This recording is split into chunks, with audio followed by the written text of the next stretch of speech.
San Vito di Cadore, Zoldo e Fornesighe, tre luoghi veramente unici, magici e molto belli. Ben trovati, nuovo appuntamento con Viaggiando Viaggiando, sempre a scoperta dei luoghi di montagna più belli vicini a casa nostra. Protagonista anche questa settimana la provincia di Belluno. Tutto questo e molto altro tra pochi istanti, subito dopo la sigla.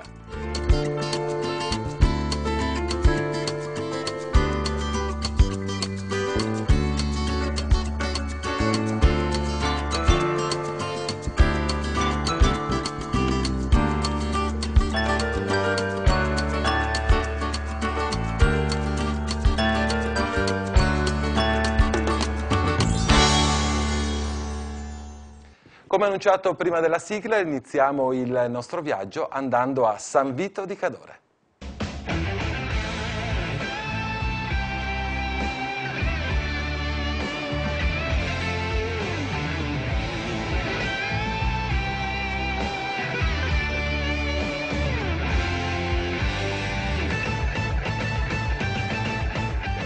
Ho il piacere di avere al mio fianco il presidente del consorzio turistico locale, Tarcisio Fiori. Perché un turista deve scegliere questa località per trascorrere magari una settimana bianca, visto che siamo nel clou delle settimane bianche in queste settimane? Ma perché San Vito è un paese che dal punto di vista turistico ha una tradizione e ha una discreta gamma di alberghi, l'ospitalità dalle 4 stelle ai Garni, al bed and breakfast, molti appartamenti ideali anche per le famiglie. In realtà questa località si propone soprattutto per il nucleo familiare, per i bambini, campo scuola ideale per la pratica e la confidenza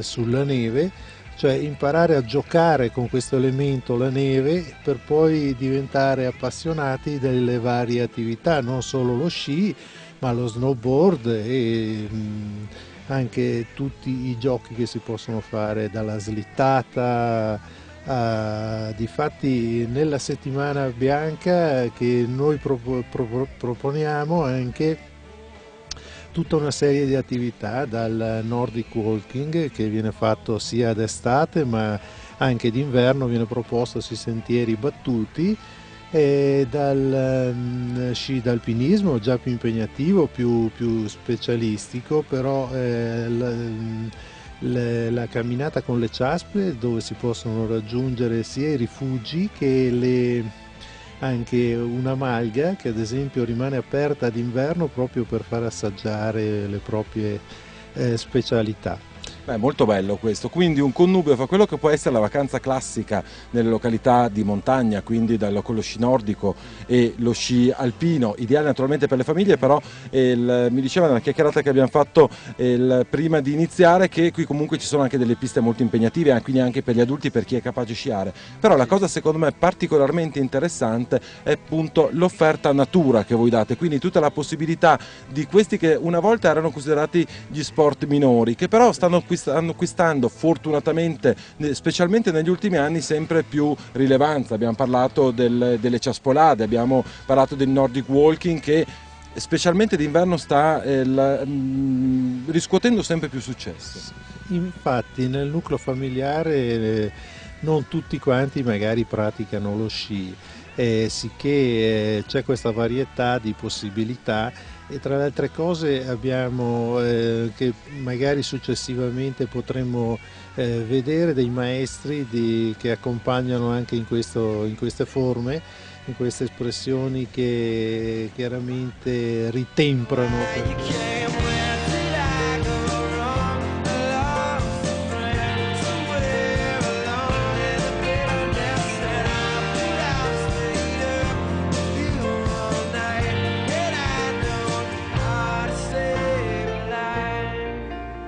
In questo momento mi trovo proprio nel centro di San Vito di Cadore e c'è un gioiellino, una chiesa che è veramente molto molto particolare. A fianco a me la signora Eugenia Cesaletti, appassionata e esperta di storia locale, ha praticamente raccolto l'eredità del marito, che è sempre stato un grande storico, appassionato appunto di tutta quella che è la storia delle tradizioni locali. Secondo me è sempre bello e importante raccontare, tralasciare specialmente per le nuove generazioni quella che è appunto la storia e le radici di ognuno di noi. Dicevo, questo è un gioiellino che stava proprio nel centro di Pieve di Cadore, una chiesa dedicata alla Madonna della Difesa, Beata Vergine della Difesa. Questa tra l'altro è una chiesa che risale circa al 1400, che però in un evento storico particolare diciamo che è nata anche tutta una leggenda. Vogliamo raccontare ai nostri telespettatori?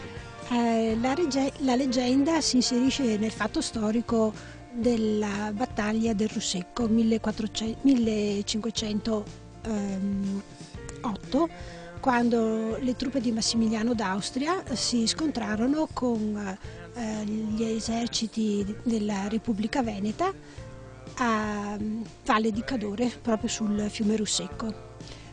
Qui sono state sconfitte le truppe austriache. Nella ritirata un piccolo drappello si scontrò proprio qui nel centro, sulla piazza di San Vito, e a questo punto si inserisce la leggenda. Tutti erano scappati, la popolazione si era messa in salvo nei boschi, alle pendici delle nostre montagne. E solo un'anziana signora in una casa qui vicina alla piazza era rimasta perché inferma. Questa signora ha visto apparire la Vergine, che ha messo a soqquadro le truppe nemiche, che si sono uccise fra di loro. E quindi non ci fu nessuna vittima fra la popolazione, quindi come forma di voto e di rispetto e di devozione fu costruita questa chiesa, però capiamo che è una leggenda perché appunto la chiesa risale bensì al 1490, quindi è circa 15 anni prima di questo evento storico veramente accaduto di giorno.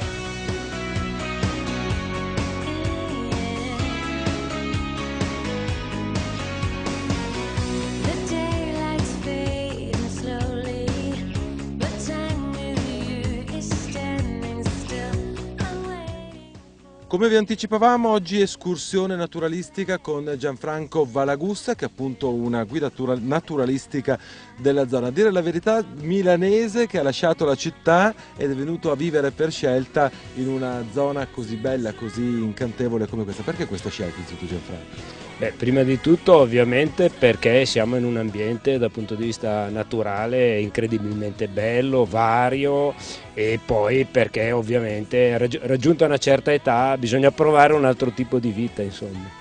Si scopre la gioia dei grandi silenzi, del vivere in mezzo alla natura, dell'aria buona. C'è qualche montanaro che va in città e c'è invece qualche cittadino.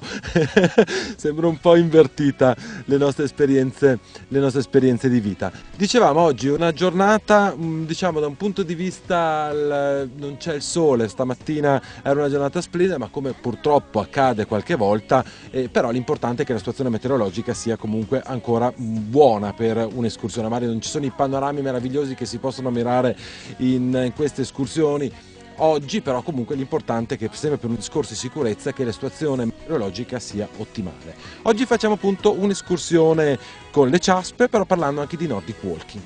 Certo, tra l'altro ecco, la cosa da sottolineare è che in questi casi comunque una bella gita nel bosco oppure una bella escursione in ambiente ripaga comunque indipendentemente dalla bontà del tempo, insomma, dal tempo buono, perché le cose da vedere sono talmente tante che indipendentemente dalle condizioni atmosferiche si riesce comunque a vedere parecchio, insomma, e soprattutto a conoscere, perché la cosa essenziale, fondamentale fondamentale sono i livelli di conoscenza. Noi abbiamo nell'arco dolomitico, nell'arco alpino e soprattutto nell'area dolomitica una serie infinita di scoperte da fare, di cose completamente sconosciute. Tra l'altro ci si rende conto che proprio al limite dei paesi, quindi a portata di mano di chiunque, si possono scoprire appunto una serie di cose dal punto di vista naturalistico e dal punto di vista storico molto importanti.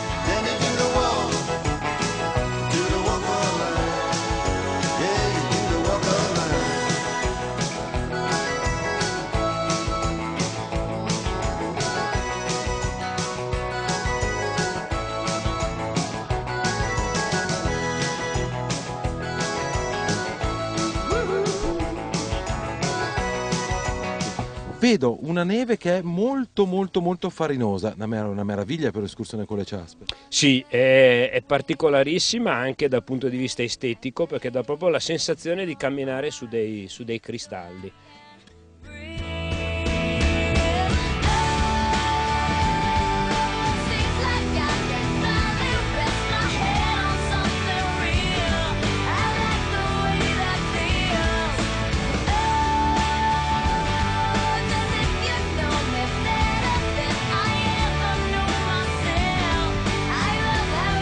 Allora, Gianfranco, prima di finire questa nostra bella, naturalmente io ti ringrazio perché è sempre bello ritornare a contatto con la natura. Io sono anni che sostengo che fare questo tipo di attività sportiva, come appunto una bella cespolata, una bella passeggiata, il Nordic Walking, come sta diventando di moda, la parte che fa bene fisicamente però fa bene anche allo spirito, perché il contatto con la natura che si riesce ad avere, tra l'altro con una guida naturalistica esperta e brava come te, è veramente una cosa unica e incredibile. Anche proprio i rumori, il rumore del ruscello che stiamo sentendo a pochi metri di distanza.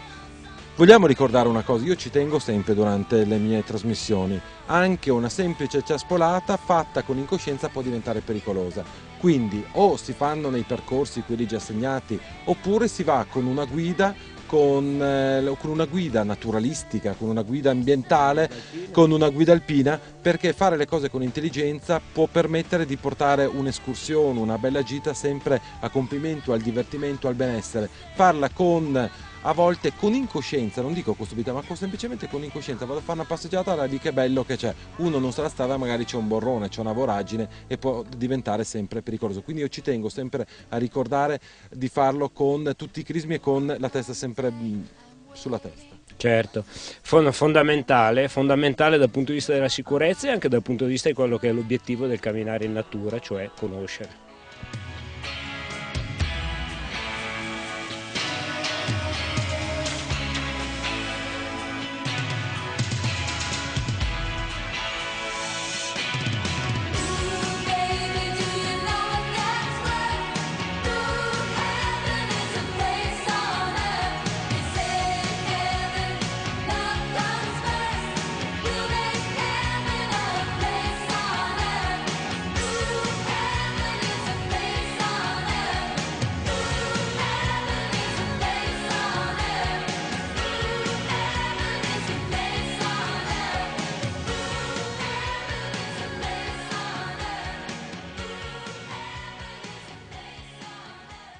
Per noi è arrivato il momento della nostra prima interruzione pubblicitaria. Vi invito a rimanere con noi perché nella seconda parte andremo a Zoldo e a Fornesighe, un piccolo centro che è veramente unico e spettacolare. Vi aspetto tra pochissimo.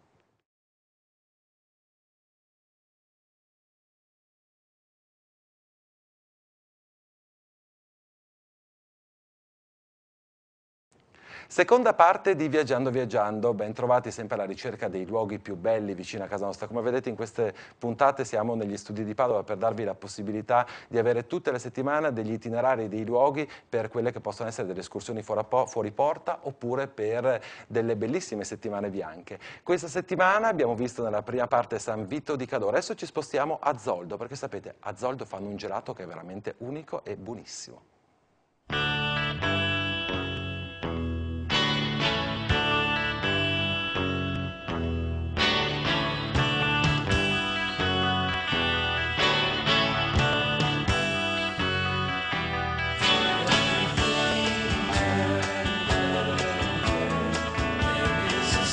qui a fianco a me ho degli amici, dei gelatai, che per molti anni sono stati appunto in Germania a fare gelato e oggi ci dimostreranno come veniva fatto, in particolar modo una volta, il gelato. Quindi ho il piacere di avere qui vicino a me Demetrio Mosena e Angelo Martini, che io naturalmente ringrazio, perché io sono stato, non so se vi ricordate, molti anni fa qui a Zolde e mi era rimasto questa curiosità di vedere appunto come si faceva il gelato. Lei è stato gelataio in Germania per quanti anni? Una quarantina d'anni sono stato. Quindi diciamo che la sua bella esperienza l'ha fatto. Il signor Angelo invece? Io ho fatto 10 anni in Italia e 10 in Germania. Quindi anche lei, diciamo che sono dei testimoni proprio perfetti per noi. Allora, vogliamo spiegare cosa faremo vedere oggi ai nostri telespettatori. Noi faremo il gelato con questi che sono i primi e i vecchi macchinari in cui si faceva il gelato. Sono i macchinari che si usavano praticamente prima che ci fosse la corrente elettrica, e per raffreddare serviva ghiaccio e sale, che noi adesso dimostreremo come si usava a fare una volta. Quindi praticamente per creare il gelato c'è tutto questo meccanismo particolare e molto naturale, una formula chimica molto naturale, degli strati di ghiaccio, poi con degli strati di sale, poi ancora ghiaccio. Questo macchinario, questa specie di centrifuga, perché è una centrifuga tutto sommato, giusto? Viene fatto girare, si crea una reazione chimica che si raffredda e poi la base del gelato, quella classica e tradizionale, qual è, Demetrio? Naturalmente uova, latte, panna e zucchero. Noi non useremo polverine, lo assicuriamo. Assolutamente no, solo prodotti naturali. Allora, iniziamo a vedere questa lavorazione particolare, quella originale di come si faceva il vero e buonissimo gelato italiano esportato un po' in tutto il mondo.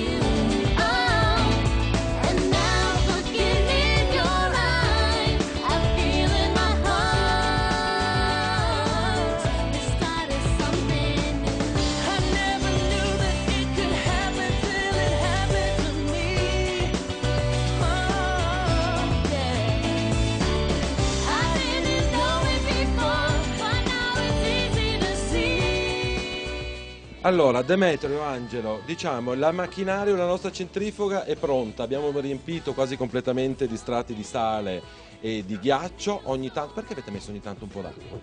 Così perché la reazione è più veloce. Perfetto, abbiamo non completamente riempito ma quasi, quindi secondo me qui si potrebbero fare già un paio di cose di gelato, giusto?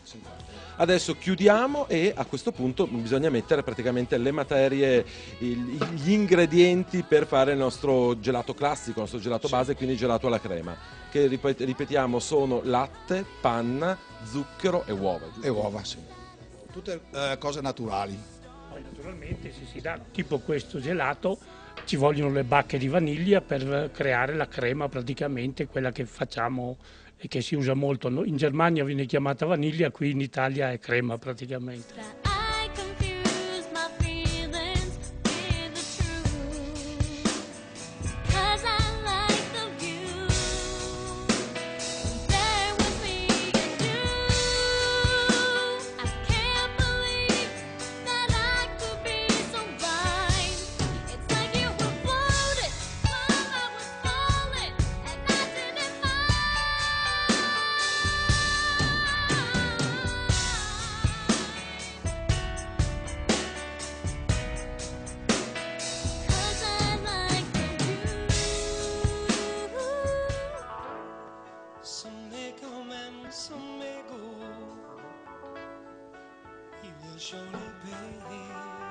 Siamo pronti per l'assaggio. Allora, abbiamo pulito la macchina perché l'abbiamo estratto tutto quanto praticamente. L'abbiamo messo qui nella vaschetta e a questo punto adesso dobbiamo assaggiarlo.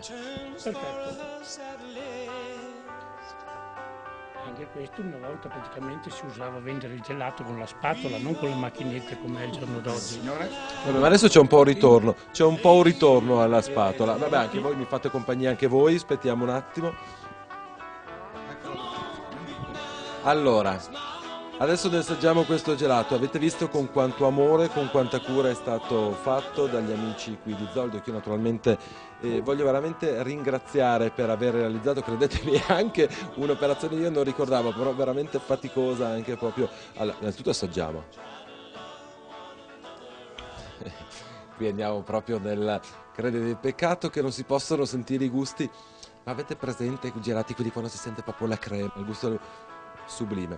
Grazie ancora agli amici Demetrio e Angelo, i gelatai della Val Zoldana. Grazie. Quando sono andato a Zoldo, proprio a pochissimi minuti di distanza, c'è un borgo, un piccolo borgo che è veramente spettacolare, Fornesighe.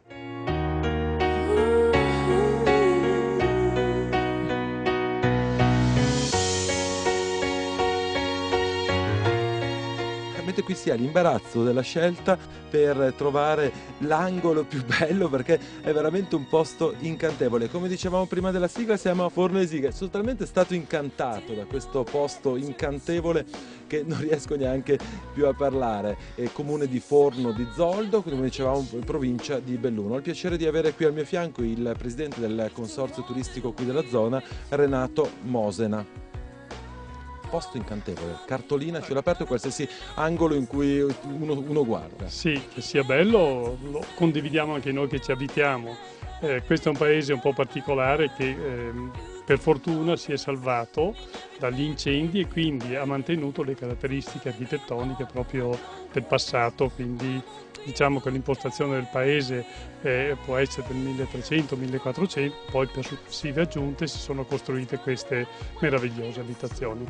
Una piccola borgata, un piccolo gioiello proprio a 2 passi da Forno di Zoldo. A Forno di Zoldo sono circa 3 chilometri per arrivare a Forno. In questo momento qui a Fornesighe si sta attivando anche delle attività ricettive, quindi dei bed and breakfast, e un progetto molto ambizioso, ma che speriamo possa tradursi brevemente in realtà, è la costituzione di un albergo diffuso. Cioè, quindi utilizzare tutte le vecchie strutture che in questo momento sono non utilizzate, proprio per fare un albergo diffuso e quindi una ricettività locale che è quella più rispettosa anche dell'ambiente.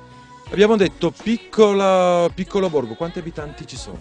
Beh, in questo momento credo che ci saranno circa 250-300 abitanti. Per il passato, negli anni 30 e forse anche prima, era arrivato ad avere circa 800 abitanti.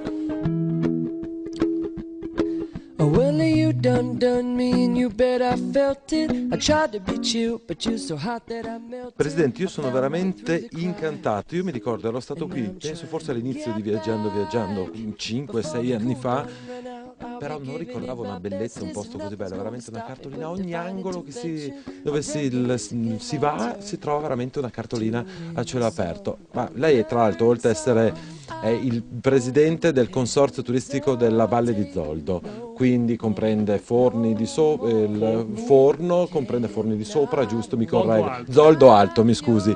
Perché un turista deve scegliere questa vallata per trascorrere un weekend, oppure visto che siamo in pieno svolgimento delle settimane bianche?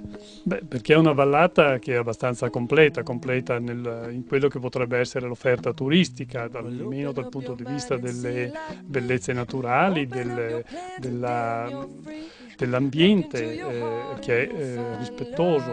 In questa valle non c'è un grosso turismo di massa, c'è un turismo un attimo più intenso durante il periodo invernale per lo sci, poi invece durante tutto il periodo dell'anno è una zona molto tranquilla e adatta a chi vuole fare passeggiate dalle più semplici alle più difficili. Abbiamo una natura importantissima, siamo nel Parco delle Dolomiti Bellunesi, siamo ormai al centro del patrimonio dell'umanità, quindi come Dolomiti, e Zoldo in particolare è proprio una zona centrale anche all'interno del patrimonio dell'UNESCO, cioè nel senso che abbiamo Pelmo, abbiamo la zona del Civetta, siamo vicini alla zona di Cortina, siamo a 2 passi dalla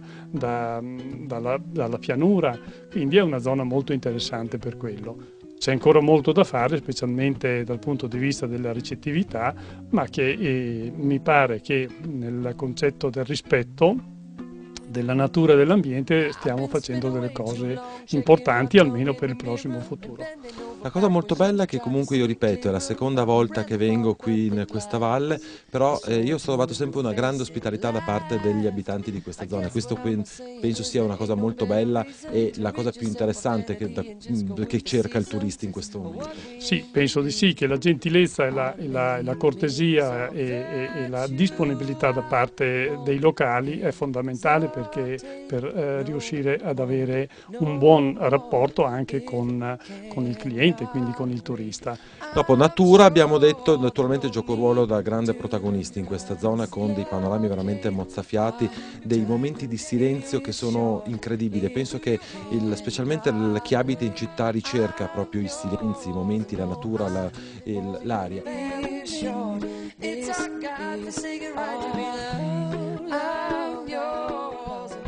E anche per oggi siamo arrivati alle battute finali di questa puntata di Viaggiando Viaggiando. Non lo faccio mai, permettetemi per una volta di ringraziare, oltre naturalmente a tutti quanti voi telespettatori che ci seguite sempre con tantissimo affetto, anche tutti gli operatori turistici che collaborano con noi già da tantissimi anni, quindi i consorzi turistici, le province, le regioni. Questo programma è veramente reso possibile grazie alla collaborazione di tantissime persone e di tantissimi enti, quindi oggi ci tenevo in modo particolare, visto che in queste puntate che registriamo qui dai nostri studi di Telechiara abbiamo sempre magari quel minutino in più per poter fare quello che non facciamo abitualmente. Siamo arrivati appunto, come dicevo, alle battute finali. Grazie a tutti quanti voi, l'appuntamento con noi per proseguire i nostri viaggi è fra 7 giorni, stessa ora, stessa rete, e come di consueto viaggiate assieme a noi.